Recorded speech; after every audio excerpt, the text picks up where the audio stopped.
Studios. Welcome. I'm right here in the studio with Miss Deborah Dean Abbey, the interim speaker of the Ijaw Women of America. Welcome, Miss Deborah. Thank you, Emmanuel. It's a blessing to be in your presence, and thank you for taking time out to allow me to be here in your studio. Thank you. You're welcome.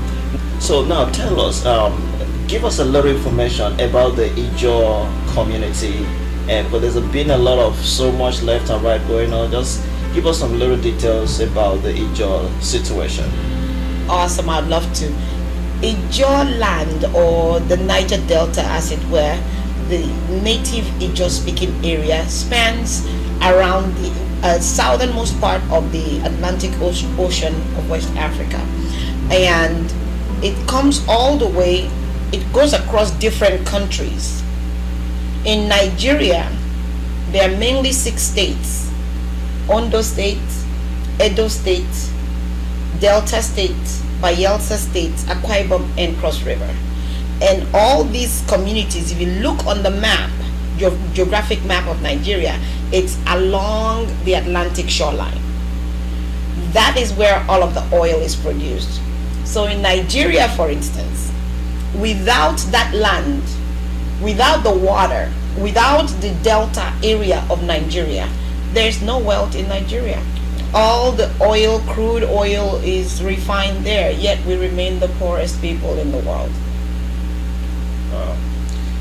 No wonder, I mean, talking with you earlier on, you talking about how you guys come up with this group, the Ijaw Women of America. Tell us a little bit about it. Oh, we are educated, awesome professional women of Ijaw descent, which means we belong to the Ijaw speaking tribes of those different states that I just talked about: Ondo, Edo, Delta, Rivers, Bayelsa, and Cross River.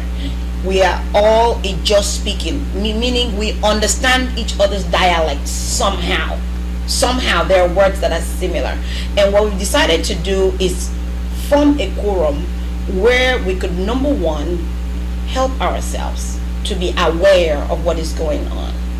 Number two, to unite.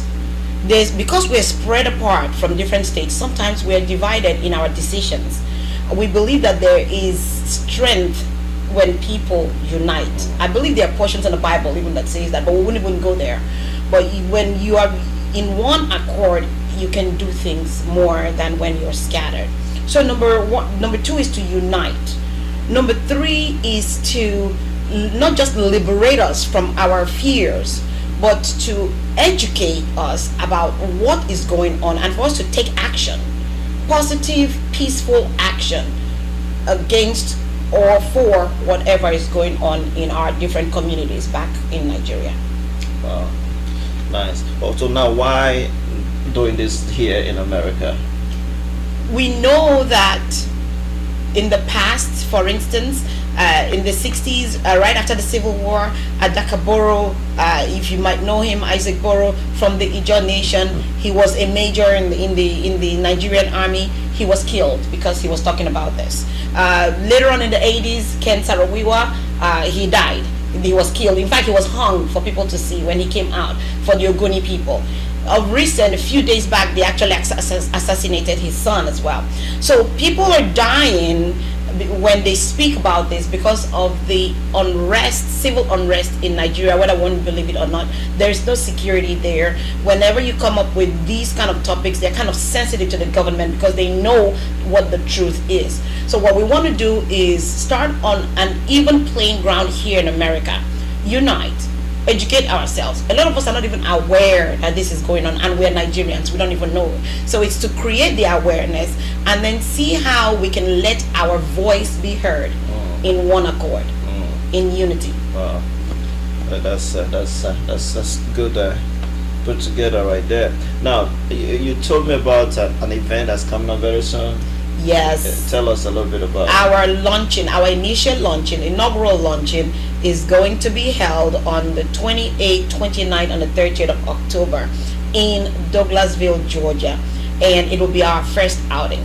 But what we're doing is asking for every Ijaw woman, if you know that you're Ijaw tribe and you live here in the United States, it doesn't matter what state you live in, all 50 states. If you live here, we want to get in contact with you. Come to our event in Douglasville. If you cannot, check us out on the website ijawwomenofamerica.com, or send us an email, ijawwomenofamerica@gmail.com. Either way, we want to hear from you because there is power in numbers. We want you on our side so that we can put our heads together and create a difference, be of significance now in our time. Cool. So after this inauguration and all this, so is there any follow-up meetings? Definitely. How could people get in touch? And Definitely. If they would go to the website, they would see how they can contact us, how they can become a member, how they can even donate to our cause. They will see what our mission statement is, what our vision is, and all that. In the future, we want to see Ijaw Women of America in every state.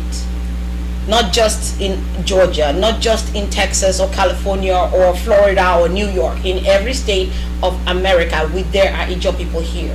We want them in Tennessee, we want them in Kentucky, we want them everywhere so that we can all come together with our knowledge, with our wisdom, all the things that God has given us, to use that to help our people. Not just there in Nigeria, but also ourselves here in America. wow. Thank you, Ms. Deborah, for taking time to speak with us today. Viewers, I hope you heard that. Please check them out and get more details and more information at that event. Try to be there. It sounds like it's going to be a very informational and inspiring meeting. That's right. And it's been Emmanuel with VNB Studio signing out. God bless.